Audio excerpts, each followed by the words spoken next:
Hello, Feds, and welcome to the Weekly Hoopla, where I break down the need-to-know news in a busy world of the NBA.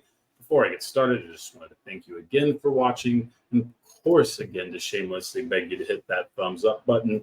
Remember, subscribing, always important. You never miss the hoopla. You never miss the need-to-know news. You never miss a thing about the NBA. Well, except for watching the games, because obviously I'm not watching the games with you. I'm not showing you box scores. So you have actually a lot to do besides the hoopla. But this is a vital part of news gathering, and this is why you're here. So let's get into the injuries. Julius Randle starts us off, dislocated his shoulder yesterday against the Heat. Doesn't look super severe, but that's obviously a bummer because the Knicks look like a great basketball team for the first time in my life.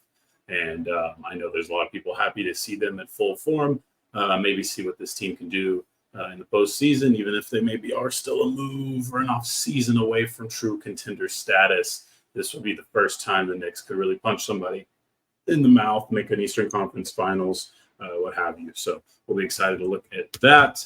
That pretty much wraps up all of our major injuries that did occur this week. We do have people that we're hoping to see back by the next time I talk to you guys. Ben Simmons and the Brooklyn Nets will likely be riding again soon. Monday, I guess this is going to be so tonight, based on when you're watching this. If you're watching this when you should, as it drops, because if you don't watch it when you should, then you're very far behind. All of this stuff could end up just being completely useless within moments notice. That's the fun of news in the NBA. So Ben Simmons back.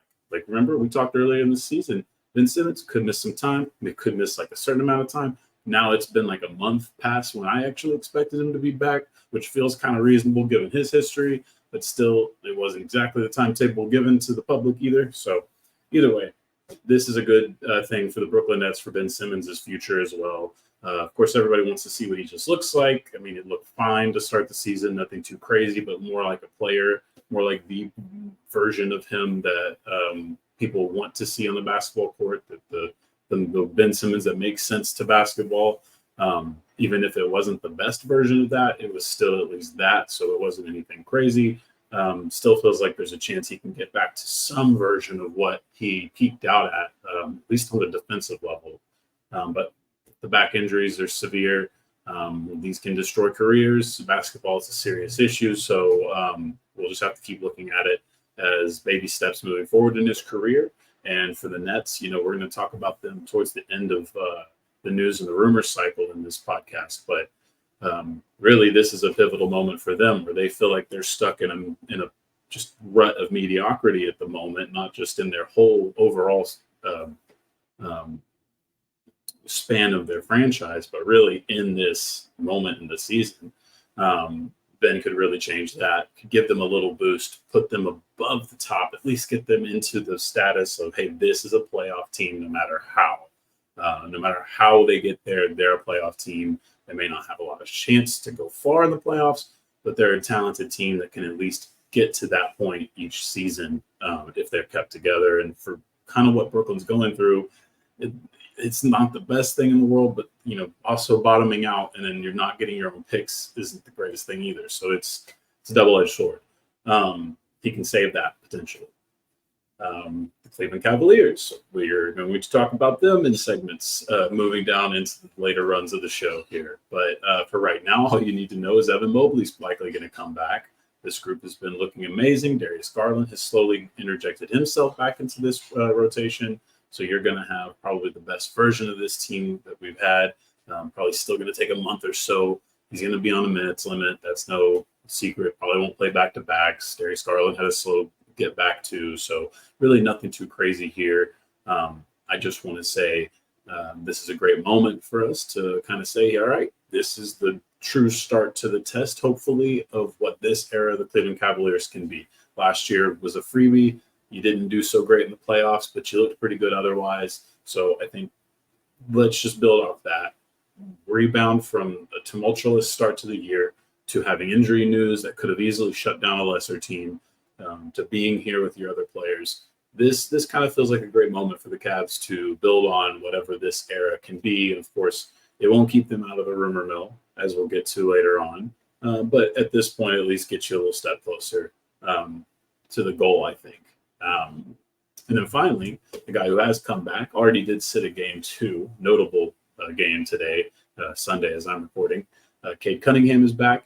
His losing streak is the losing streak for the Pistons. That's history. I mean, they're not winning a ton of games either. They did win today, hilariously enough, but there is still a lot of time in this season for him to kind of develop with this group. You know, he did not play today in the win, so that's kind of funny. He did play on Friday night, I believe, 20 points, 41% from the field, 12 assists, 2 for 3 for deep. That's kind of the love.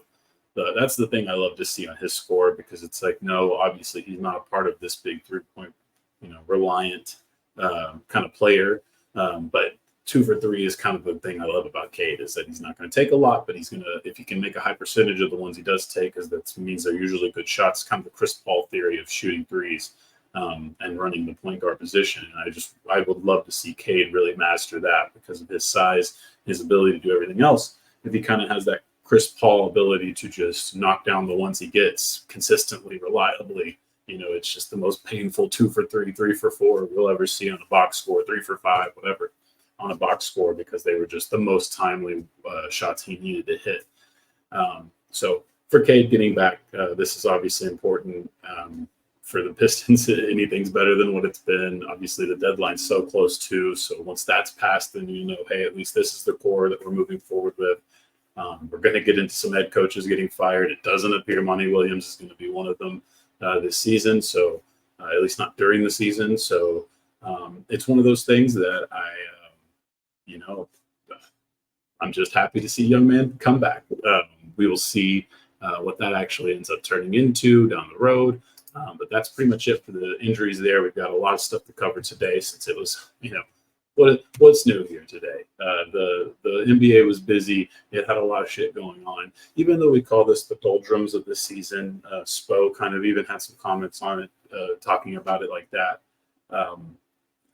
Because the Heat kind of struggling right now. It's just a funny time, weird time of the season, yet there's still plenty of content. Like, so much that you got to kind of nitpick. You got to pick your own timing here. So obviously, I think I wouldn't be doing my service to you guys if I wasn't going to start this with the whole scoring thing. Now, I know there's been some coaches fired, and I'll get to that. But that's kind of old news by now. So not as relevant as just this constant wave of scoring it's taking over the league, and it's taking over the public opinion of the league. Couple big things here.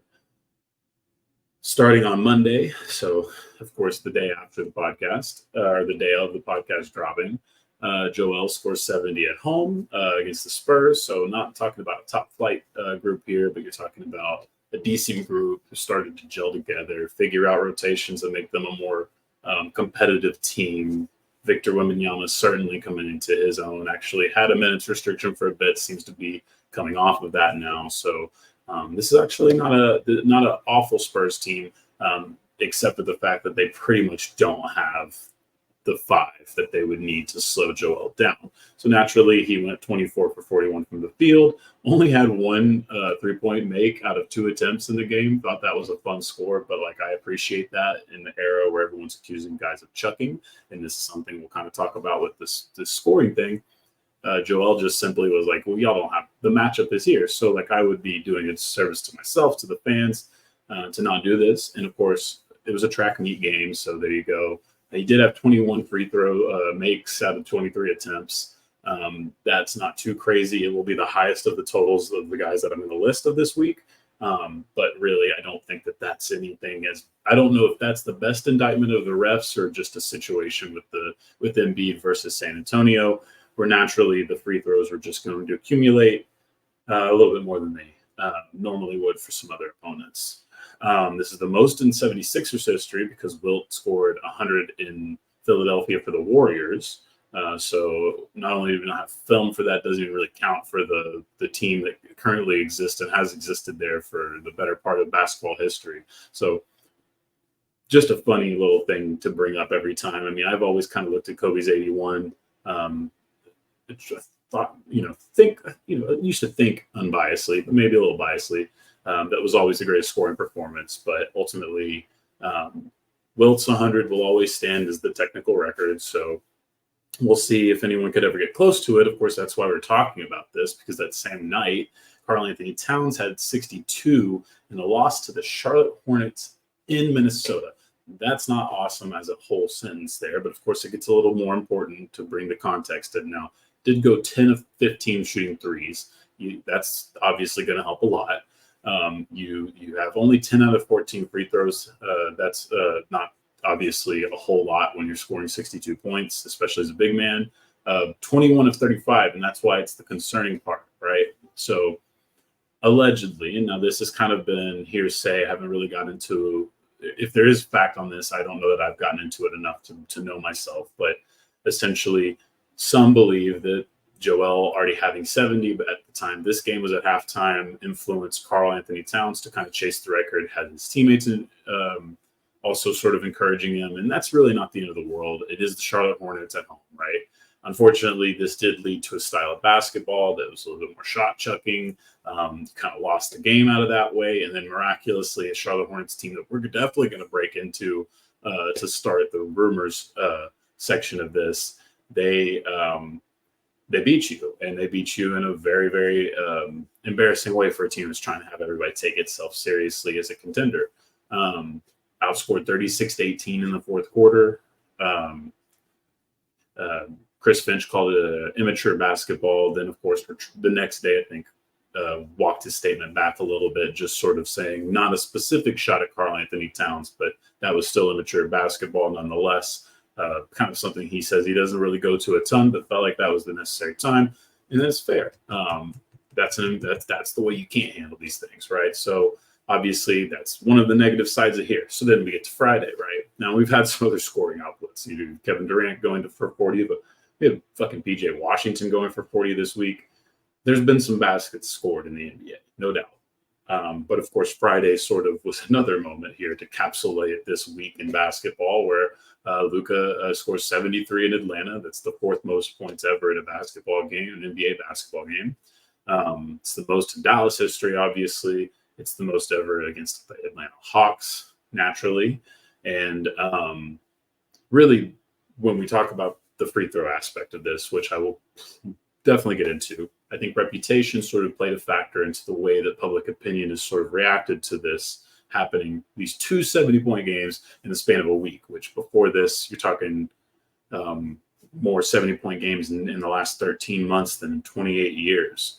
You know, before that, right? You're talking about these incredible numbers that are damning. You have to address them no matter how you sit on the sidelines of this debate. You kind of have to understand that this is clearly a statistical change, anomaly, whatever. There's clearly something here to look at. But Luka's shooting in this game is pretty much all you need to know. 25 of 33 from the field, 8 for 13 from three-point, and then 15 for 16 from the free throw line. And again, 15 out of 16, that's a healthy amount of free throws for a star player. I'm completely understanding of that. I'm not mad at that.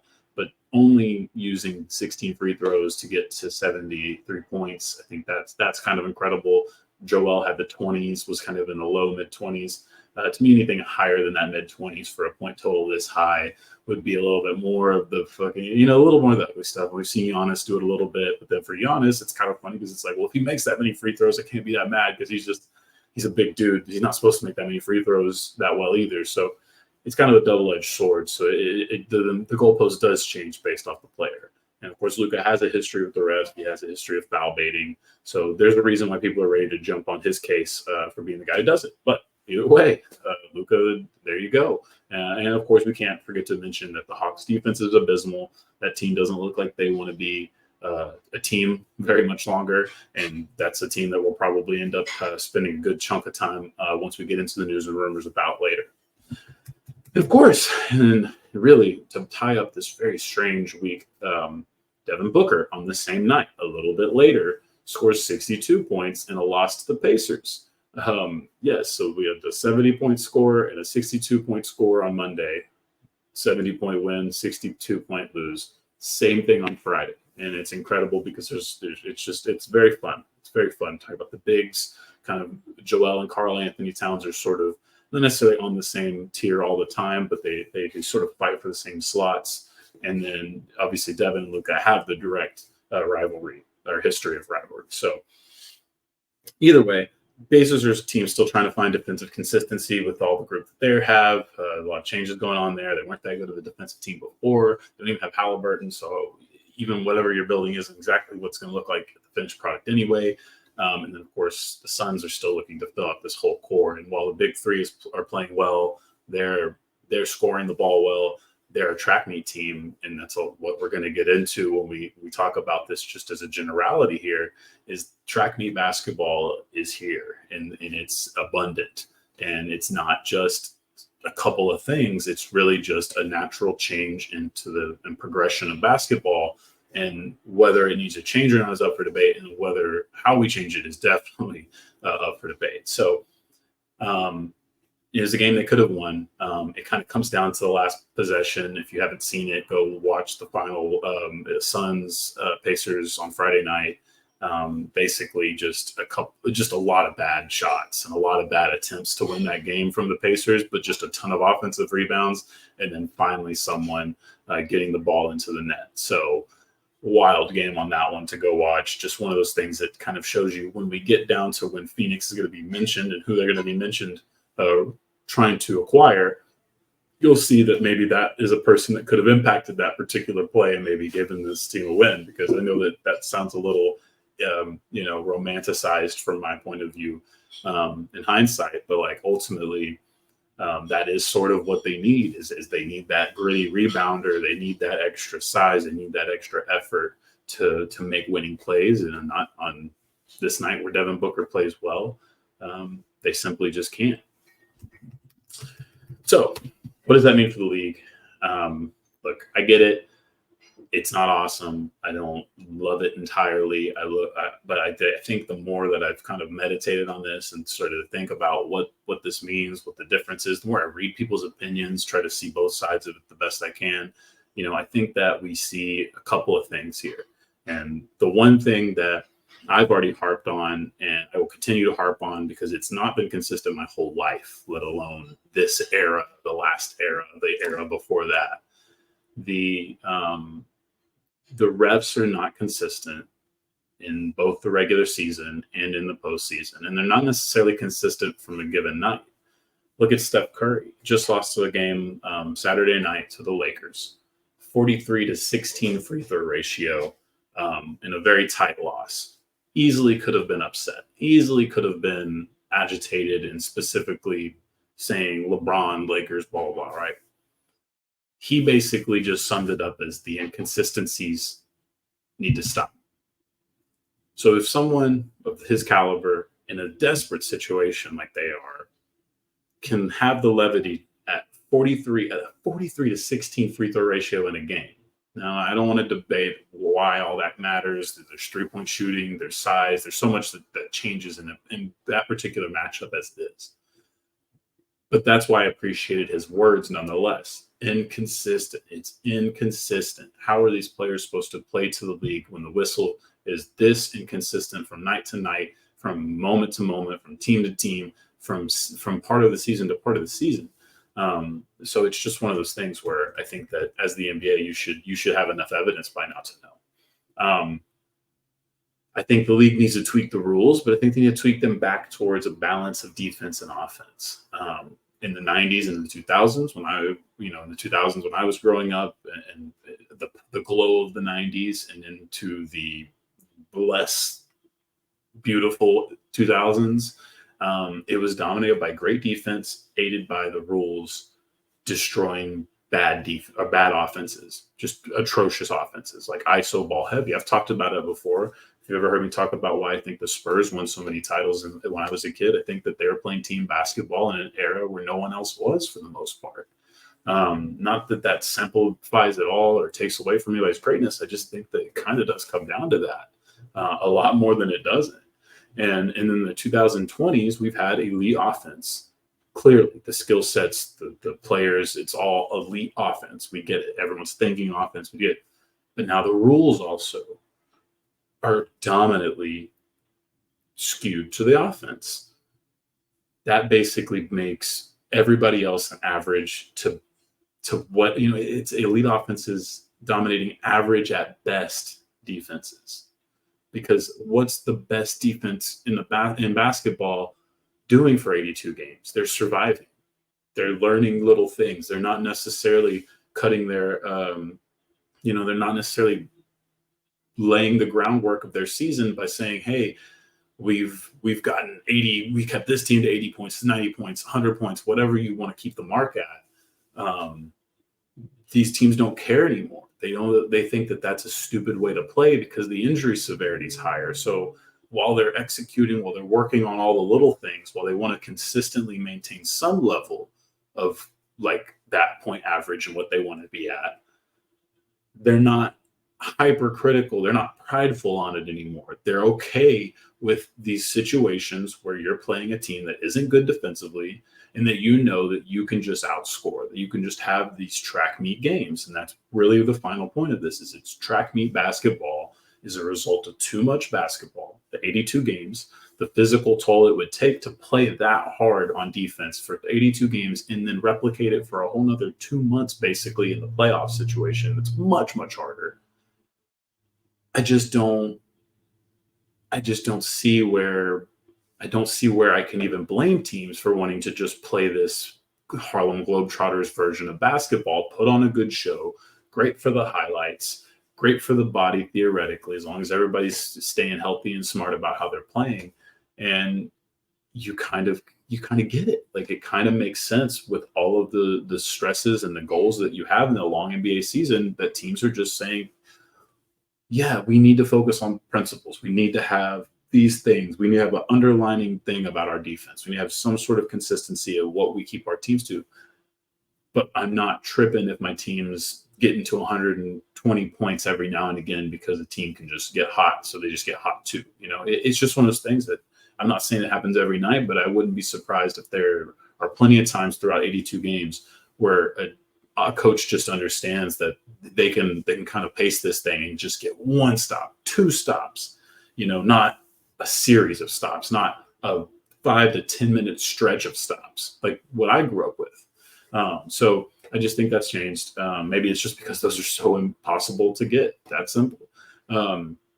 I still just think the inconsistencies of all of this stuff, though, it does hurt the product. I know that some people could argue strategy, it's better to see who can really change their game going in and out of a season. But ultimately, I just feel like we need to have these guys and girls that are officiating, these guys and girls coaching, these guys playing, the fans, the guys and girls watching. We need everybody to kind of be on the same page. And there's just always been this gap as long as I've watched basketball between the regular season and the postseason. And so every year we seemingly have these sorts of conversations. Of course, this year, the scoring just has gotten to a point where you can't help but notice.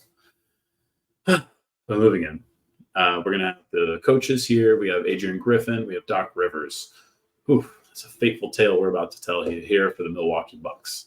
So talked about this on the main pod, but of course this has kind of come out more. So I'll give you a little bit more of a rundown and a little bit of updates here, but we'll try to get through this kind of quickly. So always watch the main pod so you don't miss anything.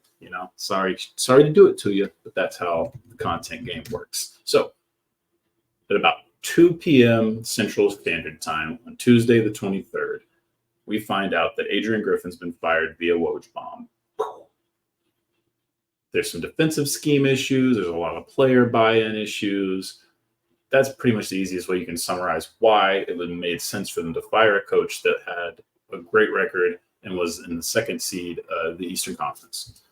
For anyone that still doesn't quite understand that, that's just the nature of the business. Yes, I understand it sounds a little crazy out loud, but essentially they were right. There was a core issue that would eventually been very, very obvious, probably in the first round of the playoffs. Then you have an even worse problem when you lose that round. So definitely a better call for what they did here. Now, 5 minutes after that, we learned Joe Prunty will take over as interim.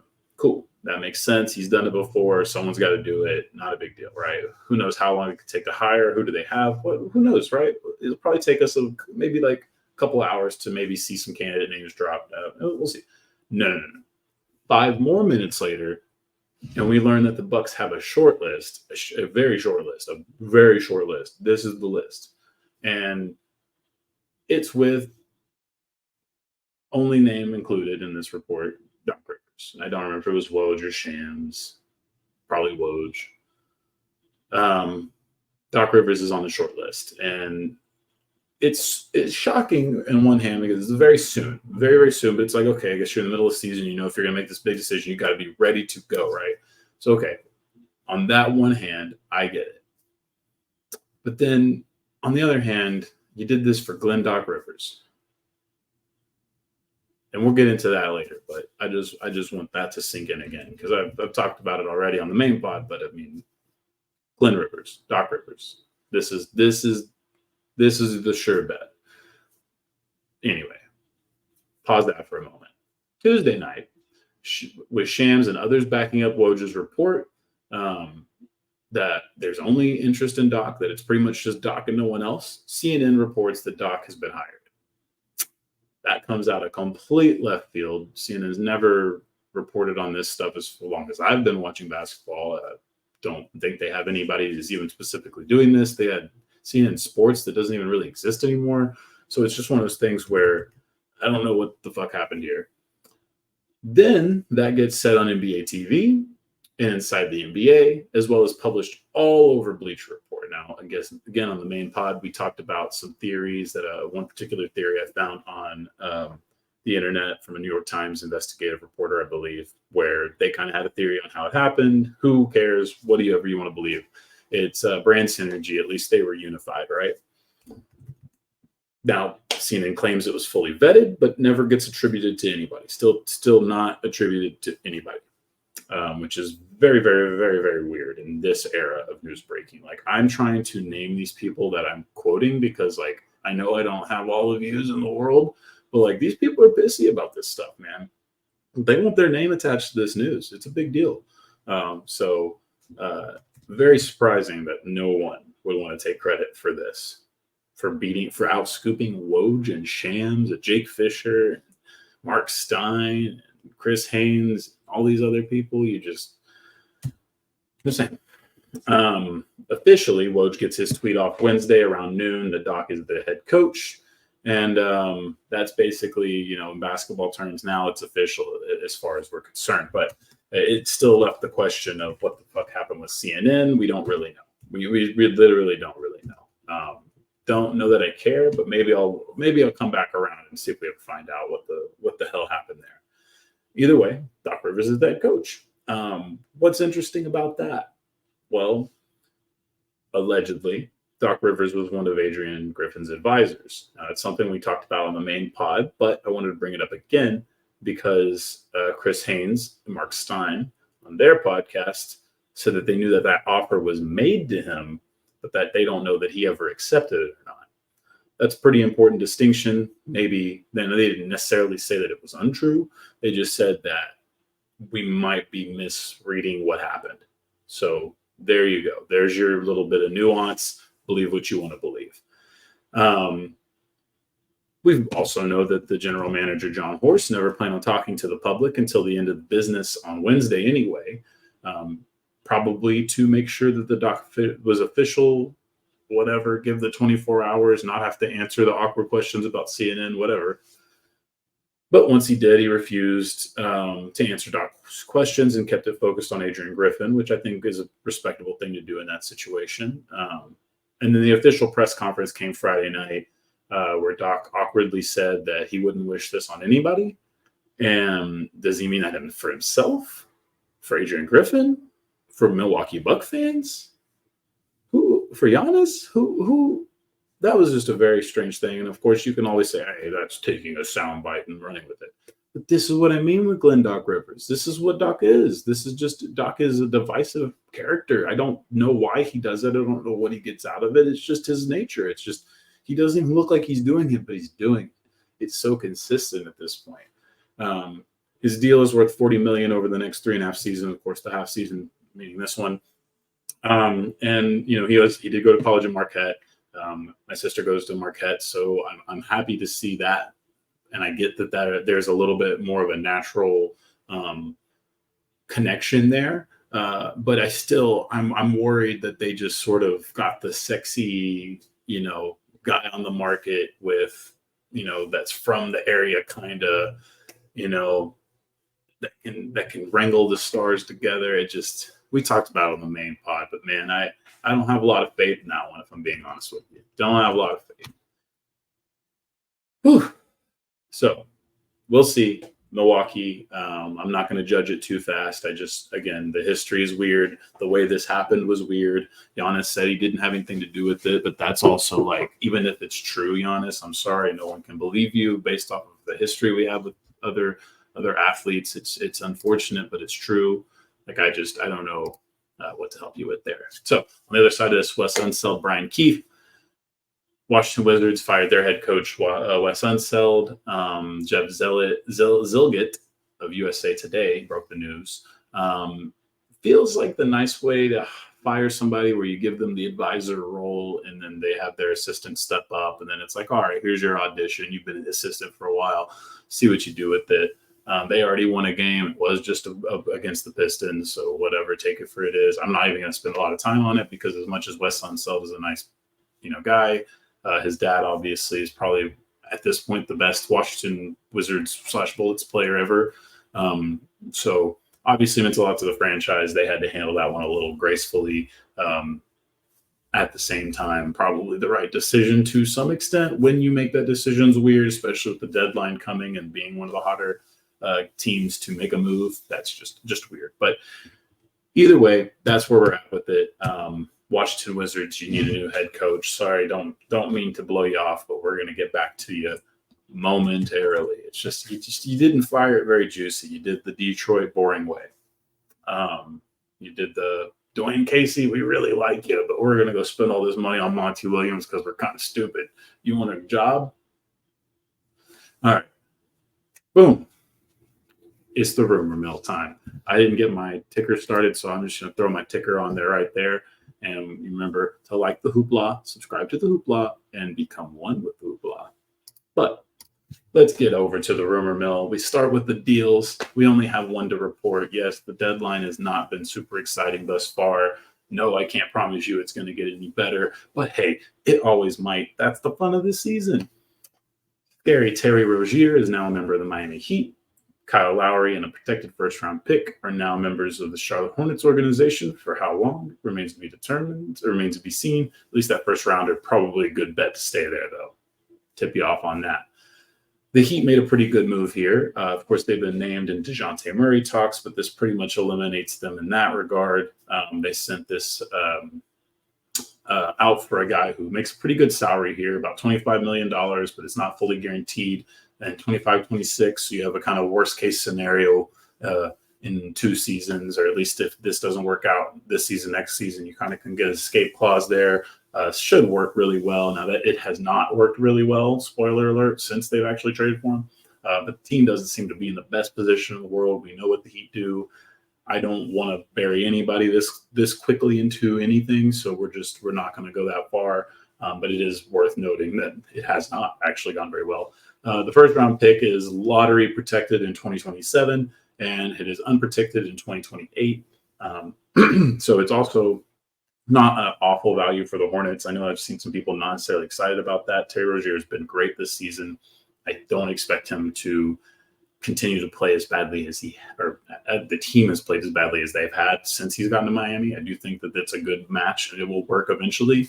I just think that this also isn't the worst asset in the world. Of course, I don't think you're probably going to get I think you'll probably end up getting this pick in 2027. It probably won't need to be lottery protected in 3 years, but of course, a lot can happen in 3 years.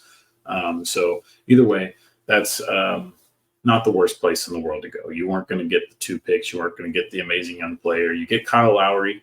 I don't know what that means exactly. We will jump into that just a second, but for this moment, I like the trade for both sides. Not too much to get crazy about for the Charlotte side, I understand, but they are in a different position as we'll get into. And I do think, again, I'm going to be stubborn. I think the Heat did a good job on this deal. I think this makes sense. It's very typical of what they like to do. And even if it's going to take a little bit of time, this just adds a really dangerous weapon to their team, because we talk about track meet basketball, but that's a team that really turns the game into the opposite version of track meet basketball. They turn it into a slobber knocker duel, and having a Terry Rozier gives them that extra basket that they might need to beat somebody that is supposed to be more talented. It's supposed to be this, and that, and then they just need that extra little bit of offense to squeeze past somebody. So we'll keep that one going as far as what we'll see in the future. But now we're here. Now we're for the meat of the show. We're doing sellers today, guys. We don't want to waste too much time. I'm already so far into this anyway. But at this point, we want to get you caught up on where I believe these teams, this cluster of teams, are the teams to look at when it comes to how do I upgrade a team I'm a fan of, or a team I'm interested in, or a rival. How could they get better? Whatever. We're going to break this down. We're not going to spend a whole lot of time on anybody else because they'll get mentioned in nuggets as we go through this. But I wanted to start, obviously, with the Charlotte Hornets. They just made the trade. We expect them to make more trades. You're going to kind of see what I've got here is this is actually my assets ranked. You guys are seeing the contract terms as they have left. So when you see like Miles Bridges, the undrafted free agent, obviously he's a free agent in this offseason, but he has $7 million on the books for this year that you would have to work out in the deal. Of course, those all get kind of funky too, but that's what you need to know about the data you're seeing on your screen. I did have this ranked here. And you'll see that they are kind of ranked by what I think they're worth. I think BJ Washington isn't necessarily the answer to anybody's problems when it comes to third, fourth option kind of guy, but I think he's a high-level role player. I think his deal is amazing. 2 at 16 is a really good contract to take moving forward. It's a very easy one to match this year. I think that there's a lot of teams that we'll see kind of rumored in a second that he'll be perfect for. Nick Richards, I put on the next totem pole. I think that there's going to be quite a few teams. He could even sway the title race a little bit because he could add real rim protection. He could add real rebounding to a team that's struggling in just those departments. Miles Bridges, now that's a whole can of worms, but he obviously is a reasonable contract. He has a high skill level. He has some flaws in his game. Despite the flaws out of the court, he has plenty of them on the court as well. So it's one of those things where I'm interested to see what the market really ends up turning into for him. And then Cody Martin, who I don't know that I've really seen rumored a lot. I don't know how valuable an asset he would be. I just think you look at the controllable contract, you look at some of what he's been able to do in Charlotte, and I wouldn't be surprised if somebody made him just a little bit of a move. Hey, here's something simple. We just want to add this guy into our rotation, see how he kind of flows. What we know so far about the market surrounding this team is, first and foremost, Miles Bridges says that he wants to stay. Of course, it's kind of where a lot of people are this time of year. I want to stay, but, anything could happen. Phoenix does feel like they're hot on the trail. There's reporting that says that they feel confident about being able to land him. The Pistons and the Jazz have also been rumored around him. Lakers got to be rumored because it's the Lakers. It's mandatory. We've talked about it. Doesn't seem like they're actually going to show interest, not because they are taking a moral stance, of course, but because there is a salary cap thing with him as an undrafted free agent. He probably outplays his contract, signs somewhere else, and then they traded for an asset that just walks away, even if it helps them. I don't know. You are, what does that asset help you do that is worth that?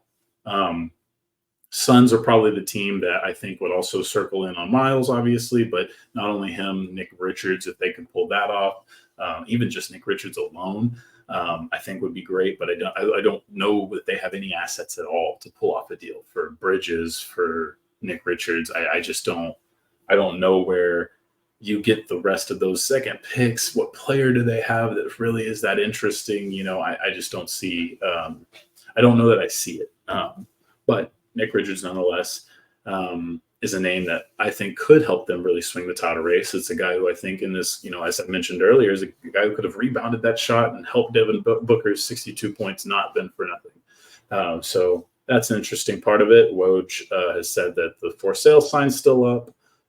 General manager Mitch Kupchak confirmed that they would even take on long-term money for picks. So that's obviously something that a lot of teams are going to be interested in. I don't know if I have anybody in mind we're not really in the salary dump market that we were post 2016, but I'm sure, Davis Bertans last year or this past off season, I think there's going to be certain guys that you can probably find eating up a little too much salary on teams that want to use it better, and can attach a couple seconds or something. The buyout stuff is going to be interesting with them as well, right? We're talking about a team that should probably look into trading Kyle Lowry and Gordon Hayward as much as they can, but when they're both basically $30 million each, I don't know what you can really trade for them. I just don't know what the value is there, especially since everyone's kind of reporting and feeling confident that they'll both be buyout candidates. You owe them $62 million as well. Can you even buy out both of them? Now, I know that, in certain situations they can sign for more money, which means you don't have to pay them that much more money of this money you owe them this year. But it's still one of those things where I guess I have a lot of questions. There's new owners. Maybe the answers are just, yes, we're ready to tank. We'll take all the L's we can just to get where we need to be, which I do think is the right move. It's just, I don't know if that's where they're at.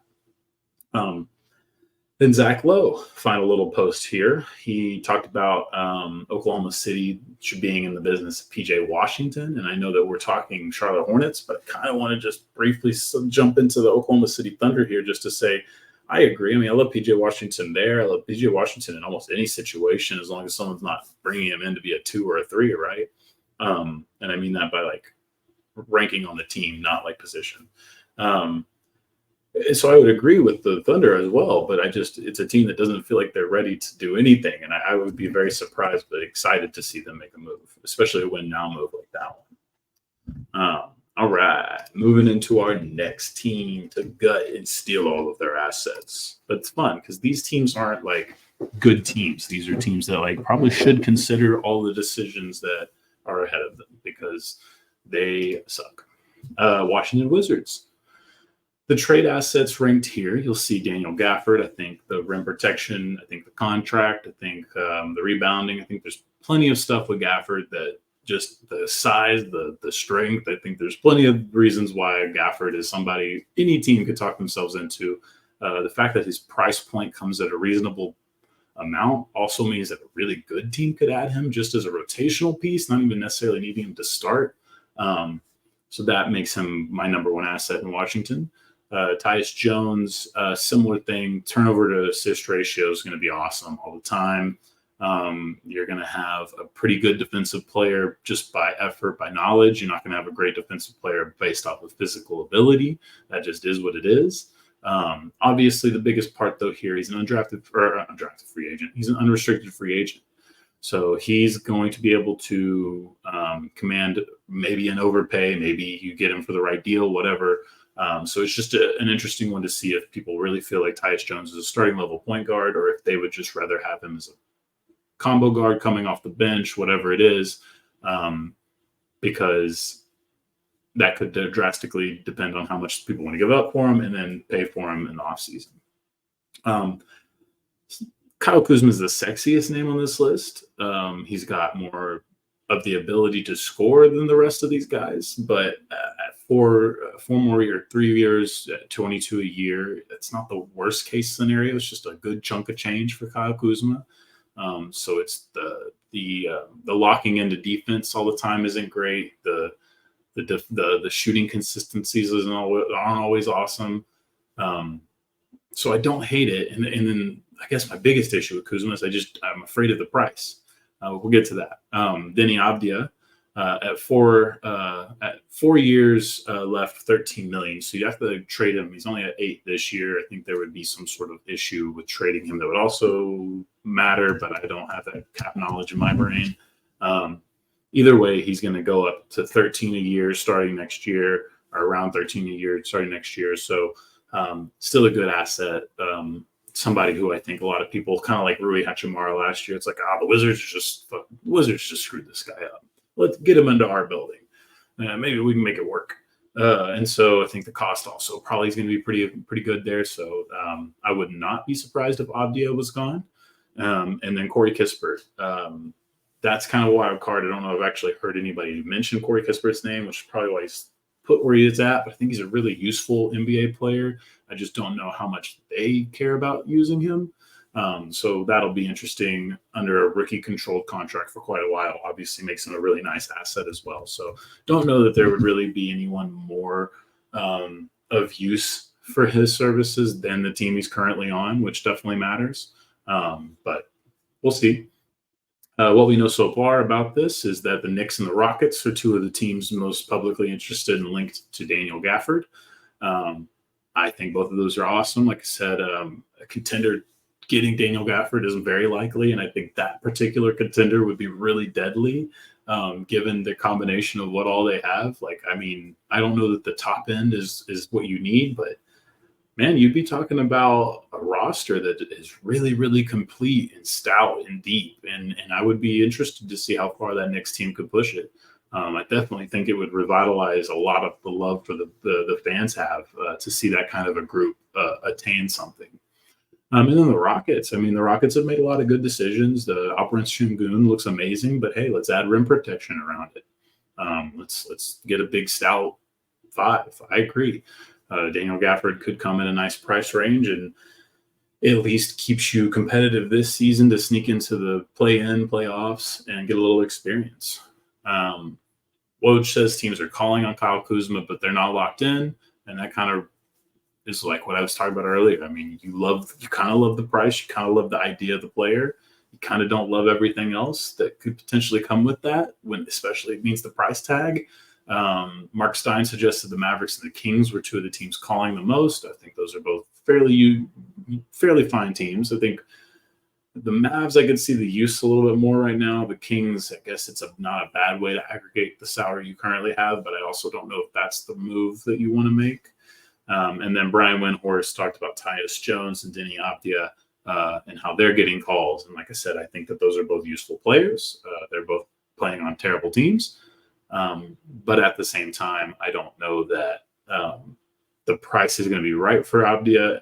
And I don't know if anyone will see Tyus Jones going into an unrestricted free agency as the guy who changes the game for them. All right, moving on to Atlanta. This one might take a second for sure because this is probably the biggest name on the market still. Is their number one trade asset, DeJounte Murray. He's going to have 4 years, 27 left on his contract after this season, with the fourth year being a player option. And that is an interesting player option because he certainly could play his way into a better payday or, prefer an extension, whatever it is. Or you could just be getting a really good player for a decent bargain. I mean, not a great bargain, but a pretty decent bargain for the foreseeable future. So he's number one on this list. Bogdan Bogdanovic, great salary, really useful six man. Kind of surprised he's still in Atlanta, if I'm being honest. As somebody, I would certainly not be surprised if he was traded, but I still have not seen in a lot of rumors. So that's kind of where we're at with that. DeAndre Hunter, he's somewhat of a valued asset, but at 4 for 22 per year, you could kind of also have this worry that he's not necessarily ever going to live up to that at all in a way, and could even I think there's just a lot of people that would be afraid of being on the hook for $20 million a year for a guy who may or may not be able to play the playoffs. I think he can. I think he'll be fine. There is enough uncertainty there where that's where my asset appreciation goes.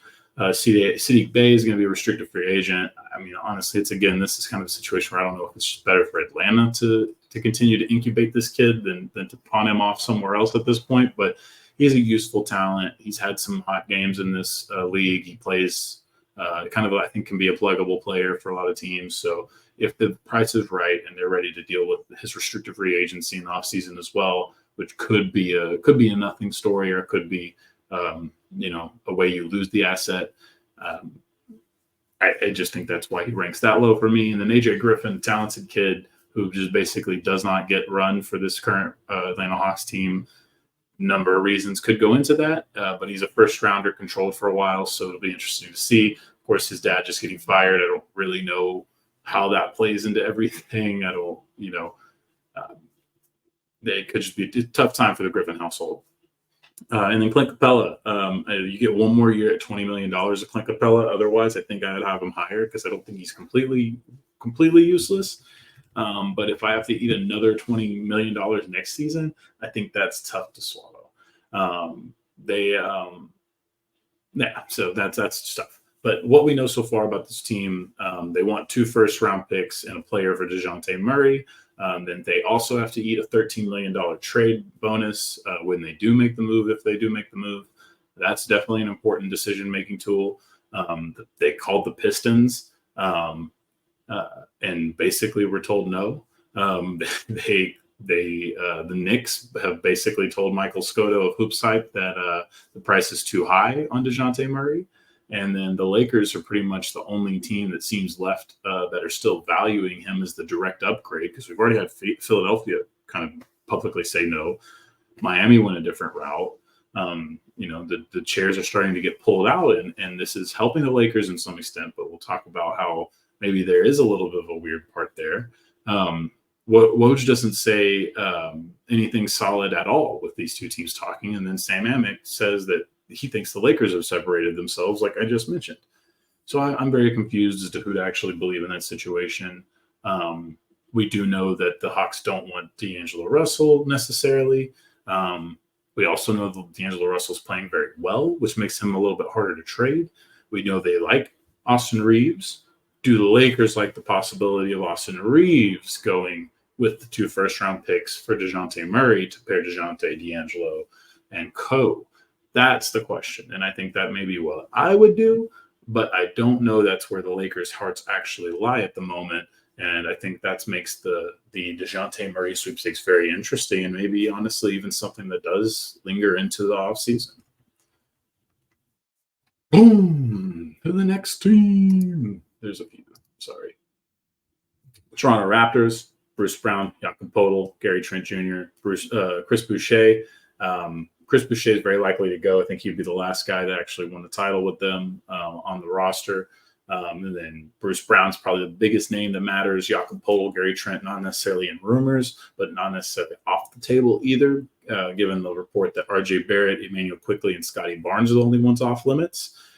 Bruce Brown, again, the biggest part of this. Looks like they're going to want a first-round pick and a quality player, according to Mark Stein. The Knicks, the Lakers, and the Mavericks all sort of head that potential group that could go after them. Portland Trailblazers.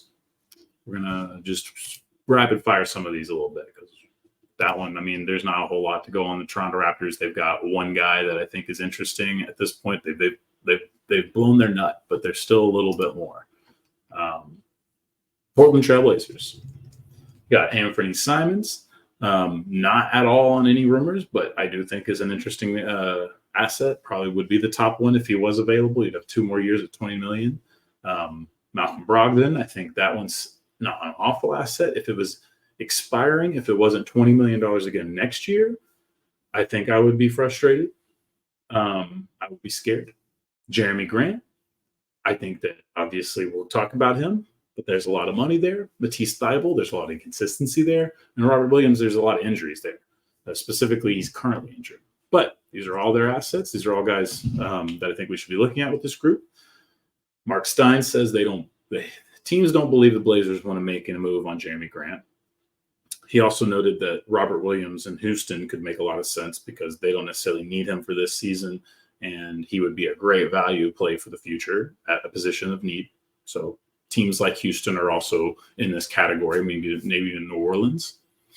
Feels like Sacramento and Dallas are the only teams that I could see in the big picture for Jeremy Grant. But again, I just don't think that there's a path there. I just think that fits the need, fits the timelines of those two teams a little bit more. It just doesn't feel like it's in the reality of things. Matisse Thybulle could veto a trade because of a restricted free agent match this offseason. So likely not going to go play for the Milwaukee Bucks if they tried to call because of Glenn Doc Rivers. And Michael Scotto of Hoops Hype says that Brogdon's probably the most coveted at this point, but they want at least a first for him. I think that makes the Rockets and the Knicks, again, serious bidders, because the Knicks could land Brogdon and Gafford and kind of shore up a lot of what they're trying to do, at least for this season, maybe even moving into next season. And then the Rockets, again, this is about building a program. This is about building into winning, getting into the playoffs this year and getting a taste of that and building onto that into moving into the future. I think Brogdon can help that easily, essentially just taking a step up from where he is in Portland. The Lakers might be the bidders in this as well if they don't find what they want in some of these other deals. But it does feel like this isn't their first option, and it feels like if the Brogdon deal was to go down, it would be probably out of desperation and probably be at a cheap cost. So that is something to look at here. Moving into the final two teams here that we don't really actually know if they're sellers, but I put them here because if they are, it's important. Brooklyn Nets, you have Mikal Bridges. All reports pretty much still say he's not tradable. Cam Johnson feels similar. Nick Claxton is the interesting one. There's no signs of a new agreement coming down the pipeline. He's going to be an unrestricted free agent. He's got plenty of talent, plenty of protection ability. Wouldn't be surprised if some good team was able to bring him in. So you just wonder what the price is and the willingness is there. And then, of course, Dorian Finney-Smith and Royce O'Neal, even Spencer Dinwiddie to some point, are all guys who feel pretty likely to get moved. I don't think Dinwiddie, because of the cost this year, even though he's an unrestricted free agent, so he could just easily be involved in the deal, regardless of if someone's actually trading for him or not. And then Dorian Finney-Smith and Royce O'Neal, I think people can find to be a good option. What we know so far, Sacramento, Dallas, Los Angeles Lakers, Milwaukee Bucks, Phoenix Suns, those are going to be your kind of teams trying to bid for Dorian Finney-Smith and Royce O'Neal, should they not be able to find any better things.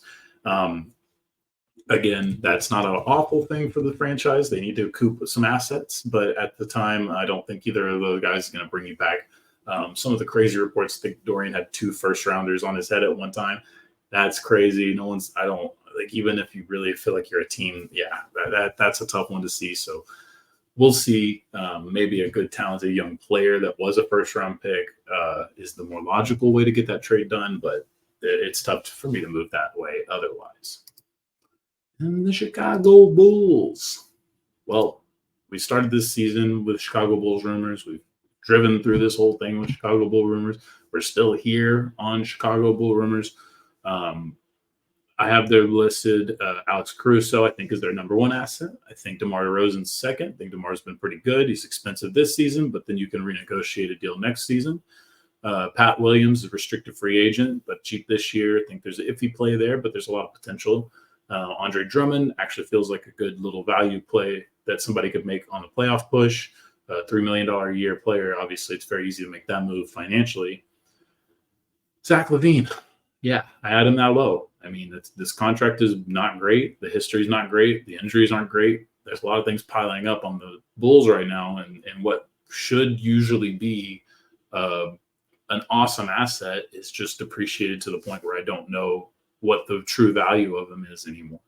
And the only player I think is worse than that could be had is Nikola Vucevic, who I just don't want to deal with for 2 more years at $20 million. I think he's still a talented player. I think he's a useful player. Just 2 more years at $20 million. I don't know if I would want to build a roster with that on the books. Keeping the hopes of moving LaVine alive, keeping the hopes alive to move LaVine basically all hinge around the Pistons at this point is what it feels like. The Lakers stuff seems completely dead. Seems like the Lakers don't like the defense, don't like the contract. It looks like you have Michael Scotto of Hoops Hype saying that they only were really talking about Caruso and DeRozan deals, and that was LaVine was the counter deals, and that's why that's basically just a dead deal now. So the Pistons, I don't hate it. You put Bojan Bogdanovic, who doesn't necessarily need to be where he is, to Chicago. Chicago gets a win now player to continue this little group's run. At least to finish this season with something. And then you kind of just, you give up whatever little assets it is. It's not too crazy. But then the issue now becomes, are the Bulls asking for one of the more talented youngsters in Detroit? Are they asking for, Ivy? Are they asking, who are they asking for on this roster? The really talented kids, the Thompson kid, whatever it is. And it seems like Mark Stein's backing up that the Pistons are going to try to save their youngsters like Indiana did in the Siakam deal. And I think that's pretty fair. I mean, I think that the Bulls need this trade more than they do. I think that that's a fair deal as well. I mean, it's Bogdanovich and stuff, contractually and pick related. So I just think it's one of those things that it's an easy move for just two teams that aren't necessarily in a great position at the moment to get together and do what they do. Because at this point, we need the Bulls to change. Folks, we need it badly. All right. Well, took a long time, but we're back at the quick hitters. We'll get out of the Bulls. We'll just leave the Bulls alone as we hit the 1 hour mark. Maybe. Either way, I wanted to talk about Dave McMenamin and propaganda, but I don't want to go on that big of a long spiel on it. I just wanted to laugh at this because this is how Laker brain is developed. I talk about the Lakers a lot on this because I think SEO purposes it works, and it's also kind of a funny bit because I'm not blowing smoke. I'm telling you, this is just funny how much they populate in the general ether, and it's very, very brand related crap, right? ESPN is blatantly contributing by having their team guy, Dave McMenamin, put out stories that are so propagandist. I'm impressed. Now, I've quoted some of the stuff that Dave said earlier, and maybe I forgot to actually cite him on a couple things, but some of the stuff I mentioned earlier is from Dave. Logical stuff, Dorian Finney-Smith, things like that, right? Tyus Jones, normal, fair people to bring up for what the Lakers can offer and where they're at. And that's great, right? But then this man drops Trae Young and Donovan Mitchell's names, not this year, but that they could stand pat at this deadline, not make any crazy moves to deplete assets. And in this offseason, with 3 first-round picks, go after one of these two young men. Now, in theory, yes, this would give the Lakers their best chance to make the deal. But in reality, the real world we live in, the Cleveland Cavaliers have shown no desire to move Donovan Mitchell again and again and again and again and again and again and again and again and again. And Trae Young, despite all of Atlanta's problems and how much you feel about him being a part of it or not, doesn't look likely to get out of there either. And guess what? Even if both franchises have a tough offseason, probably going to look at other options than just getting rid of their big ticket selling guys. Just thinking that they're going to need something to build around, right? So that's it. I just crack up about the fact that we laugh at the Laker fans online anonymously posting all these crazy trades, and then you have somebody actually pay a lot of money by a big network to cover this team specifically, not the NBA, this team specifically, and then dropping that kind of crap. It's just hilarious, man. Also mentioned LeBron hasn't talked to the Lakers about next season. Tristan Thompson got suspended for PEDs. Didn't even write down how many games. He's been a decent reserve backup big, but at the same time, don't need him that much. And insert your favorite. Of course, Tristan was cheating joke here. The Nuggets are not going to be celebrating their title at the White House due to scheduling conflicts. No clue if this ever happened before. No clue, because there was one time. So no clue what this is, if they'll ever make up for it. If they repeat, who do they meet next year? That could also be weird and wild and maybe also delay this again. Either way, just noted it. Talk about two dreary subjects. Kevin Porter Jr. reached a plea agreement in his assault case. That means that he basically begins this little window with them legally to become essentially to get himself right with the law again. I only bring this up because now this sort of opens a window for slimy NBA teams to start doing their research, start thinking about whether they would add him, whether it didn't work for those previous teams, maybe it'll work for us. The Tobias Fouquet method. And if you don't think that that's how the NBA works, I mean, just look at the historical evidence otherwise. So don't want to be the bearer of bad news, but figured I'd warn you all. Obviously, I don't think somebody would do it. Somebody might do it towards the end of the season. But I think this might be something that if any team's got the balls to even bring him in for a workout, it would be in the summer where they can try maybe try to bury it, but I don't know. Either way, Primo's back, Bridges is back, the coaches with the histories. There's no reason to expect Kevin Porter doesn't get another shot, and I'm just telling you that's the reality. Maybe he doesn't, he shouldn't, but this is it. I'm a newsman, not a. I don't have the power. I just put the hat on. Team USA dropped their player pool list. Not going to list it all, but I will link it. Most notable names: Steph Curry, LeBron James, Kawhi Leonard, Paul George, Kevin Durant. So it would be fun to see the old heads going. Few snubs that aren't too crazy. Draymond's not going to be a part of this group, which isn't that wild compared to what was, for what has been going on at the Warriors and for him in particular. So we'll kind of see what that actually ends up. If I don't think that this team will hurt for anything, guys like Caruso in there. They got some energy guys that I think they'll be fine pairing with all this scoring that I would assume. I don't think everybody's going to play. I think it's going to depend on who wins titles, who plays as long. But Paul George, I think, has already said that he would like to play again. That's awesome for a lot of reasons. And then, of course, getting Curry and LeBron together for that would be just fun. And, of course, you have to have Durant. Kawhi would just be icing on the cake. So that one's fun. Moving into the starters, all-star starters were announced. We have no surprises really in the East. I think Giannis, Embiid, Halliburton, Dame, and Tatum. I think for me, I probably would have taken Jalen Brunson over Damian Lillard, but I'm not mad about that. Luka Doncic, Kevin Durant, Shai Gilgeous-Alexander, LeBron James, and Nikola Jokic will be the starters of the West. Obviously, that one's kind of cool just because it's unfortunate because of obviously Steph Curry means so much to the game, but it's cool to see Luka and SGA really ascend to a level where they can be recognized as starters. Of course, Curry will still make the team. And then actually Curry will be taking part of a three-point shootout with Sabrina Ionescu. I don't know the details. Of course, she had the perfect shootout last year, so it will be fun to see if she would like to go out there, or near perfect one. It would be fun to see her go back out there and take on the GOAT shooter. Is there anyone better? And then Adam Silver, locked in for at least the end of the decade. Woj says it's almost a done deal. Not a surprise extension. If you remember, I think there was a Disney rumor that he might go run Disney at one point. Thankfully, that's not looking like to be a thing.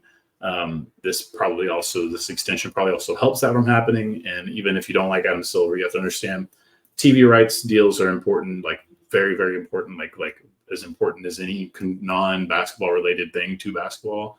And expansion will likely be the next step after that. And you don't want to go through a whole regime change on top of all of that. So naturally, Adam Silver gets the extension. So there you have it, folks. That's another week of the hoopla.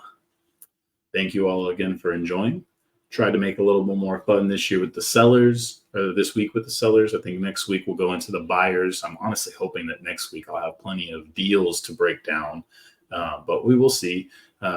Either way, thank you again for enjoying the hoopla. Go like it, go share it, go subscribe it, go comment on it, do whatever you can.